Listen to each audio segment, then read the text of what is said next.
Hi, it's Rich Trani. Thanks for watching TMC Net's Editors Day, Santa Clara 2015. On our program is Susan Akbarpour with Mavatar. Susan, welcome to the show. How are you? Thanks for having me. Thank you. Thank you. So, you're welcome. I named your company one of the top companies to watch for, I think it was this year, if I'm not mistaken, right? So it was a really intriguing technology. I was hoping you could tell the audience a little bit about what you guys do. Sure, definitely. Mavatar is basically closing the gap between online and offline shopping. So, especially for millennials, neither of these experiences were sufficient. The online growth, the online sales growth, is not increasing as much as we expected. In fact, we were expecting that we have an annual growth of 20% in e-commerce, but we didn't have it. The numbers are staggering. The offline shopping is not doing well. In fact, 2010 to 2013, you see a decline of 51% in foot traffic in the malls. And it seems brick and mortars are having problem, while Amazons of the world are not successful enough as well. So we try to create an omni-channel experience for consumers, and everything started with my research project in Graduate School of Business in Stanford, when I was researching on user privacy and new advertising models. Basically, I wanted to see why we are aggregating users' data when we know they're annoyed to be retargeted, targeted, and recommended and shadowed. The result of research showed that we're aggregating users' data because we want to make retailers, the stores, vendors, smarter about consumers, to find them easier, to sell them more, and to pocket more profit. But this is not working because we're seeing that $300 billion of promotional marketing is going down the drain every year. $80 billion on retargeting and targeting marketing, again, is wasted. And 97% of all these recommendations, targeting and retargeting advertisements, are getting ignored by the user. So what was the answer? For us was how we can make consumers smarter about their choices and turn the table basically around towards consumer. And if that happens, what will be accomplished? We notice if we aggregate product data, which is not really easy as user data, we aggregate and optimize this data for the users, then we probably have the right answer, because people are buying with more confidence, and we're happy because we're bringing democracy to the e-commerce, and probably we can even close the gap between online and offline shopping. So we created this platform that gives a 360 view of the product to the users. It shows where they can find the product that they want, searching in our marketplace or downloading their own personal smart shopping cart, go from store to store, web to mobile, or even offline to online, and try things, put them in one shopping cart, which is smart and tells them what are the real-time coupons and promotions on those items. And then the third metrics after alternatives and price was for us content, which is very important for consumers to see who said what about this product, or where that product has been featured in a movie, in a fashion blog, in a magazine. So that part was really difficult for us to solve. It took us a couple years, and finally back in June we launched our SCP platform, Shoppable Content Publishing Platform, where we decided that for aggregating and optimizing content around product, we need to create a platform that people can publish shoppable content. Otherwise, you can't go everywhere, and bring everything, and that proved really hard. So we created the shoppable content publishing part, which is basically, again, around the nucleus of our technology, these little shopping carts that I know you were really impressed first time that you said. Yeah, I think it's really cool to have so that's your personal shopping cart. A little prop that you can bring with you to talk about. So that's a personal shopping cart. Exactly, that's your personal shopping cart, which is a smart. Don't look at the size.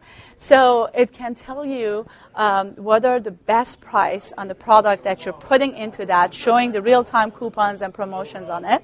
And then these shopping carts in the second phase SCP platform, we decided to let consumers to publish them with the content, put the content in them, the right keywords around the product, right, and their sentiments, their reviews, whatever they feel about that product. Like, let's say if you're a magazine, fashion magazine, you can create this shopping cart with all the items that you're featuring in one article. Or if you're a fashion blogger, instead of hyperlinking every product link to the original store, you can create one shopping cart that's easy as putting stuff in your Macy's shopping cart, for example. And then write the content in it, put the right picture or personal picture or whatever, or the picture of that magazine or movie or whatever, and then publish this shopping cart. As soon as you publish it, we give you all the tools you need: link, hyperlink, QR code, widget, button, whatever that you need to promote this card everywhere. You can put this card behind a Facebook post, you can put it behind a Twitter or Pinterest or Instagram post, or you can put that button or widget or link of that behind a blog post, or even you can put it on a fashion show that I showed, that you can scan the QR code and fall into all the items that have been featured in the fashion show. In fact, the last fashion show that we had was for 49ers Foundations, and the cheerleaders were modeling that fashion show. And we put everything in that fashion show, including the makeup of the models, in one card that could be scanned from the screen or on these bulletins that I showed you. And people went to that shopping cart, and everything that they were buying, a piece of the sales was giving to, not piece actually, for the nonprofit organization. We gave all of our 100% of our sales to that nonprofit organization, to the creator of the cart, which was the 49ers Foundation. So basically, we became the Uber for retail sales. So because we let people or entities to promote other people's or stores' products, and not only they can track and monetize their influence, but also we allow the retailers to track the influencers rather than just paying something to them. Sorry, I went too long. No, that's great. So I'm going to try to summarize if I can. So there's a couple things here. There's some big benefits. So the concept here is that I can have a universal shopping cart, and I can place items from multiple stores into that shopping cart. I'm also able to compare the different items from the different stores if they happen to be across store, and then drop them in the cart depending on if one is cheaper, or maybe one's going to get to my house sooner, or the different reasons I might choose to go to one vendor or another. So that's one business, and that's kind of being integrated with the omni-channel, with the online and the offline, and being able to compare all of that and bring it all together. Mm-hmm. So that's one thing. And then there's another piece to the business which is really interesting, and that is that with the shareable shopping cart, you have the potential now to tie in your technology with virtually anything that people see on TV, or if they see on the billboards, or if they see anywhere else. You can maybe scan a QR code or have a short web link. And the idea there is that I see something and I want to learn about all of the pieces of that thing that I want to buy, and so I'm able to quickly access the entire cart, and I could replicate the entire outfit, or I could replicate the car the exact way that car happens to be laid out, with maybe the mats, and the splash mats, the splash guards, things like that, whatever things the car has, or any other item that you would add on and customize. So that's an interesting piece too, because that really gives you the potential now for, I would think, television and entertainment and movies to be able to quickly pump out Mavatar carts based upon scenes and allow someone at home to quickly shop and kind of tie in. So that's a really big differentiator. The other stuff you've done is different as well, but in one way or another, some companies like Amazon, for example, kind of does what you do, but they don't really. Jet does some things you do, but they're a little bit more like Amazon than you are. You're kind of virtual there, but this is really a big differentiator that allows a company now to really monetize almost any experience, anything. Like even right now, if somebody wanted to, I don't know why they would want to, but if they wanted to buy this jacket, in theory there would be a Mavatar card, and they click. And so now I'm going on. I wanted to summarize, and I think I spoke more than you did. You did an amazing job describing what we're doing. We should actually have this video and put it on our homepage. You did it, and you're officially a smart shopper today, by the way. Do I get one of those little carts? Oh, Okay, definitely. I good. brought it for you.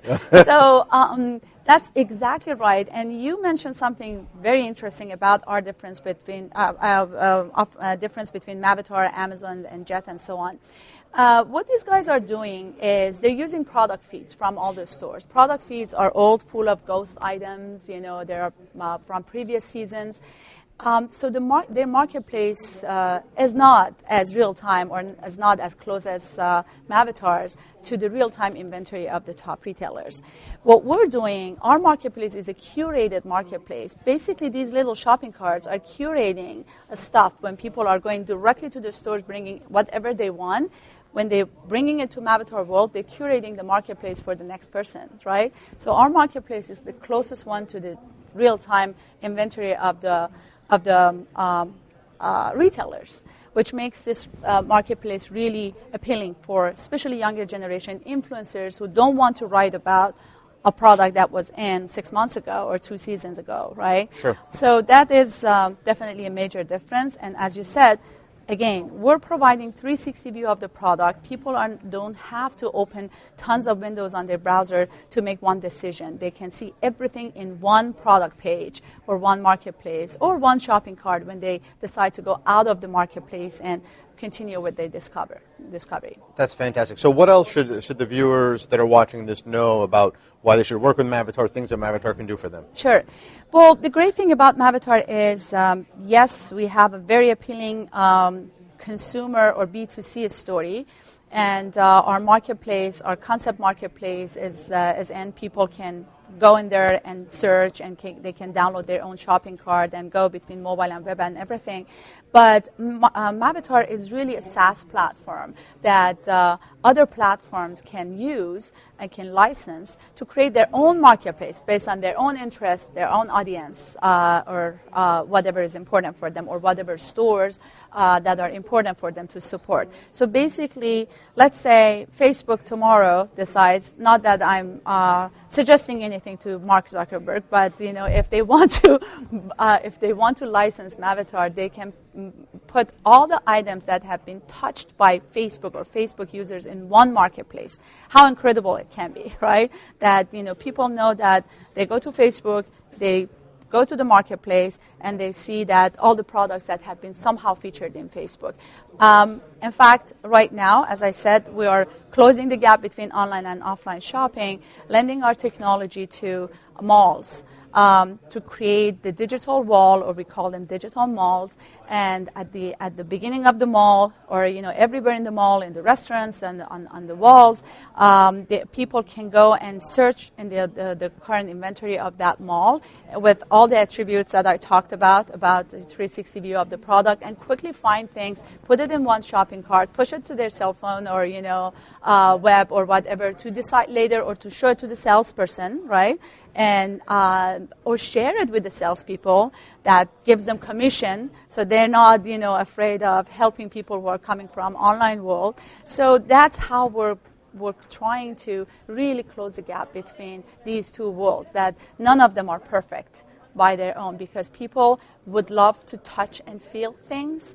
And on online, they can process information much faster. So if there's something like Mavatar that can bring both of them together, I think that's an optimal experience for the users. Fantastic. Thanks so much for being here. Thank you so much. It was a great pleasure too.